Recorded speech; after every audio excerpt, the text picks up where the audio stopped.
ಸುಣ್ಣೆ, ನಿಮ್ ತೂತು, ಆ ನಿಮ್ ಕೂಗು, ಆ ನಿಮ್ ಶಾಟ, ನಾನ್ ಹಾಕೋ ಶಾಟು, ಆ ಹಿಚ್ಕಿದ ಮಲೆ, ಆ ಪಚ ಪಚ ಸದ್ದು, ಆ ನಿಮ್ ಕಾಚ, ರಾಸ್ಕಲ್ ಮಂಚದ ಸದ್ದು ಎಲ್ಲ ಮಿಕ್ಸ್ ಆಗಿ ಇಡೀ ನನ್ ಲೈಫಲ್ಲೇ ಗುಣ ಆಗದೆ ಇರೋಷ್ಟು ದೊಡ್ಡ ಗಾಯ.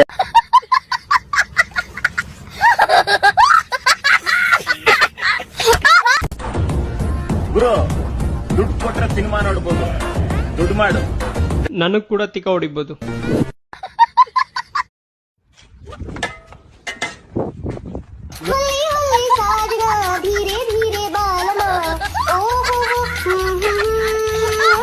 ಎಲ್ಲ ಸ್ವಲ್ಪ ಸ್ವಲ್ಪ ಇದೆ, ಎಲ್ಲ ಎತ್ಬಿಟ್ಟಿದೀನಿ. ಏನ್ ಎತ್ತಿಬಿಟ್ಟಿ? ಯಾಕೆ ಎತ್ತಿ?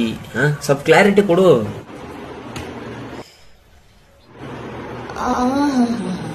ಏ ಮೆಲ್ಲಕ, ಇಂತ ಸೌಂಡ್ ಎಲ್ಲ ಕೊಡಬೇಡ.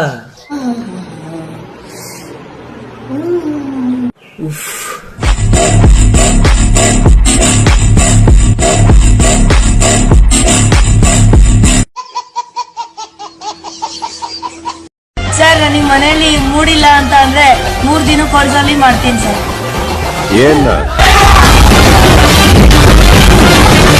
ಏನೋ ಬಟ್ಟೆ ಬಿಚ್ಚಾಕೊಂಡು ವಿಡಿಯೋ ಮಾಡ್ಕೊಂಡು ಎಲ್ಲ ಇದ್ ಮಾಡ್ಕೊಂತಾನೆ ನೀವು ಸೆಲೆಬ್ರಿಟಿ ಆಗಿರೋದು. ಇವಾಗ ನಿಮ್ ತರ ಎಷ್ಟು ಜನ ಹುಡುಗಿರ ಹಾಳಾಗ್ತಾ ಇದಾರೆ ಗೊತ್ತಾ? ಯಾರೋ ಏನು ಉತ್ತರ ಕೊಡ್ತೀಯ ಇದಕ್ಕೆ? ಹೇಳು ಒಂಚೂರು. ನನ್ನ ಪ್ರಕಾರ ನಿಮ್ಮ ಮಾತು ನನಗೆ ಇದು ಸರಿ ಅನ್ಸ್ತಾ ಇಲ್ಲ. ನೀವು ಮಾಡಿರೋದೇ ಸರಿ ಇಲ್ಲ ಅಂದ್ಮೇಲೆ ನನ್ ಮಾತು ನಿಮಗೆಲ್ಲಿ ಸರಿ ಅನ್ಸುತ್ತೆ? ನೀವು ಇವಾಗ ಹುಡುಗಿರಿಗೆ ಮಾಡಿರೋ ಎಲ್ಲಾ ಹುಡುಗಿರು ನಿಮ್ಮಿಂದ ನಾಚಿಕೆ ಪಡ್ಬೇಕು ಅಂತ ಕೆಲಸ ಮಾಡಿದ್ದೀರಾ. ಇದೇ ತರ ಕೆಟ್ಟ ಹೆಸರು ತರಿಸ್ಬೇಡಿ. ನಿಮ್ಮಿಂದ ಯಾರಿಗೆ ಕೆಟ್ಟ ಹೆಸರು ಬರ್ತಿದೆ ರಮ್ಯಾ ಅವರೇ?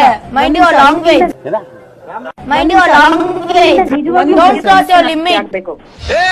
ನಮ್ಗೆ ಇಂಗ್ಲಿಷ್ ನಮ್ಮನ್ ಚೂಟ್ಕತ್ರೆ.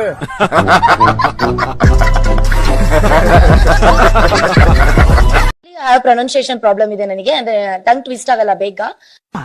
ಸುಮ್ನೆ ಮನೆಗೆ ಹೋಗಿ ಹುಚ್ಚೋಯ್ದ್ ಮಲಿಕ. ಅದ್ರಲ್ಲಿ ಏನೋ ವರ್ಡ್ ತಪ್ಪಾಗಿರ್ಬೋದು, ಅದಕ್ಕೆ ತುಂಬಾ ಟ್ರಾಲ್ ಮಾಡ್ತಿದ್ರು. ನಾ ಸಾಟಕ್ ಬಂದ್ ಹೇಳ್ಬಿಡು. ಬಟ್ ಐ ಡೋಂಟ್ ಕೇರ್, ಅದಕ್ಕೆಲ್ಲ ತಲೆ ಕೆಡ್ಸ್ಕೊಳ್ಳಲ್ಲ. ಪಾಪ ನಮ್ಮನ್ನ ಟ್ರಾಲ್ ಮಾಡಿ ಅವ್ರು ಬೆಳೀತಿದ್ದಾರೆ ಅಂದ್ರೆ ಬೆಳೀಲಿ. ಮಾನ ಮರ್ಯಾದಿಲ್ದಾಗ ಮಾತಾಡ್ತಾ ಇದ್ದೆ, ಯಾಕಂದ್ರಿಲ್ಲ. ಆತರ ಒಂದು ಸಿಚುವೇಶನ್ ಅಲ್ಲಿ ಈ ತರ ವಿಡಿಯೋ ಬಂತು. ನಾನು ತುಂಬಾ ಡಿಪ್ರೆಷನ್ ಹೋಗಿದ್ದೆ. ಅಪ್ಪ ನನ್ನ ಲೈಫ್ ಹಿಂಗಾಗ್ಬಿಡ್ತು, ತುಂಬಾ ಫಸ್ಟ್ ಇಷ್ಟು ನೆಗೆಟಿವ್ ಇದೆ, ಇನ್ನೂ ಹಿಂಗ್ ಹೋಗ್ಬಿಡ್ತು, ನನ್ನ ಲೈಫ್ ಮುಗೀತಾ, ಇಷ್ಟಕ್ಕೇನಾ ಆಯ್ತಾ, ನನ್ ಮುಗ್ದೇ ಬಿಡ್ತು ಅಂತ ನಾನು ಥಿಂಕ್ ಮಾಡಿದೆ. ಆಮೇಲೆ ನಾನು ಏನು ತಪ್ಪೇ ಮಾಡಿಲ್ಲ, ನನ್ ಏನ್ ಹೇಳೋಣ ಇಂತೂರಿಗೆ. ಈಗ ಒಂದು ಹುಡುಗಿನ, ಈಗ ಎಕ್ಸಾಂಪಲ್ ಗೆ ನೀವು ನನ್ನ ಕೆಟ್ಟವ್ರು ಅಂತ ಹೇಳ್ತಿದ್ದೀರಿ, ನೀವು ನನ್ನ ಕೆಟ್ಟ ದೃಷ್ಟಿಯಲ್ಲಿ ನೋಡ್ತಿದ್ದೀರಾ. ಆ ಪ್ಲೇಸ್ ಅಲ್ಲಿ ನಿಮ್ ಮಗ್ಳ ಇದ್ದಿದ್ರು ನೀವು ಎತ್ತಿ ತೋರಿಸ್ತಾ ಇರ್ಲಿಲ್ಲ. ಸೊ ನಾನ್ ಹೇಳೋದು ಇಷ್ಟೇ, ಹೆಣ್ಣು ಅಂದ್ರೆ ತಾಯಿ, ಹೆಣ್ಣು ಅಂದ್ರೆ ದೇವತೆ ಅಂತವ್ರು ನೋಡಿದ್ರೆ ತಲೆನೂ ಬಗ್ಗಿಸ್ತೀನಿ, ಪೂಜೆನೂ ಮಾಡ್ತೀನಿ, ಕೈಯೂ ಮುಗಿತೀನಿ. ಹಾಗಂತ ಮುತ್ತೈದೆ ತರ ಮೇಕಪ್ ಹಾಕೊಂಡು ಪೋಸ್ಟ್ ಕೊಡೋರ್ಗೆಲ್ಲ ಮರ್ಯಾದೆ ಕೊಡೋದಕ್ಕೆ ನನಗೇನ್ ದರ್ದ? ಹೋಗಲೇ ಚಪ್ಪರ್ ಮುಂಡೆ ಮ್ಯೂಸಿಕ್.